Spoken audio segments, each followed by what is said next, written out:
Hello दोस्तों, आज हम गणतंत्र दिवस पर एक शानदार निबंध करने जा रहे हैं। गणतंत्र दिवस भारत का एक राष्ट्रीय पर्व है जो प्रतिवर्ष 26 जनवरी को मनाया जाता है। 26 जनवरी 1950 को भारत का संविधान पूर्ण रूप से लागू हुआ था। भारत का संविधान विश्व का सबसे बड़ा संविधान है। इस तारीख से पहले भारत अंग्रेजी शासन का गुलाम था। भारत सरकार द्वारा इस दिन को राष्ट्रीय अवकाश घोषित किया गया है। 26 जनवरी के दिन संविधान लागू होते ही भारत पूरी तरह लोकतांत्रिक गणराज्य बन गया था। 26 जनवरी को तीनों भारतीय सेना, जल, थल और वायु के द्वारा भव्य परेड किया जाता है जो विजय चौक से प्रारंभ होकर इंडिया गेट पर समाप्त होती है। भारतीय सेनाओं के द्वारा राष्ट्रपति को सलामी दी जाती है तथा अत्याधुनिक हथियारों और टैंकों का प्रदर्शन किया जाता है।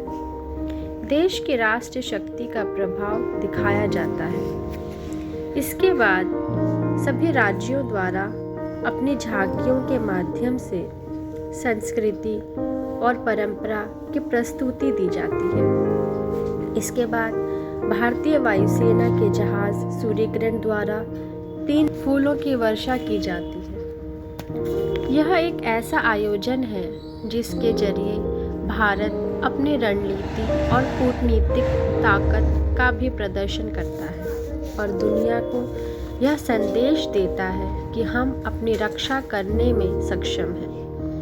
गणतंत्र दिवस समारोह का आयोजन भारत की विदेश नीति के लिए भी बहुत महत्वपूर्ण है क्योंकि इस कार्यक्रम में आमंत्रित विभिन्न देशों के मुख्य अतिथियों के आगमन से भारत को इन देशों के साथ अपने संबंध बढ़ाने का अवसर मिलता है।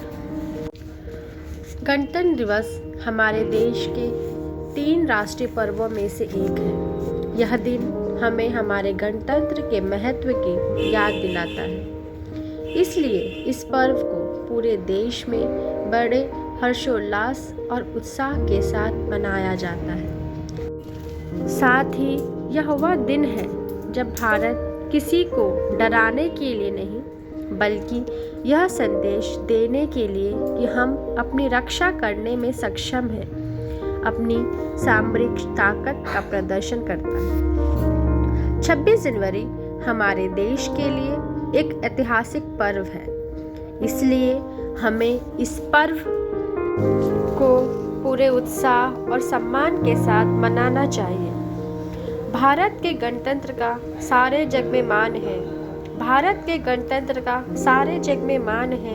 दशकों से खिल रही उसकी अद्भुत शान है। आप सभी को मेरी तरफ से गणतंत्र दिवस की हार्दिक शुभकामनाएं। धन्यवाद।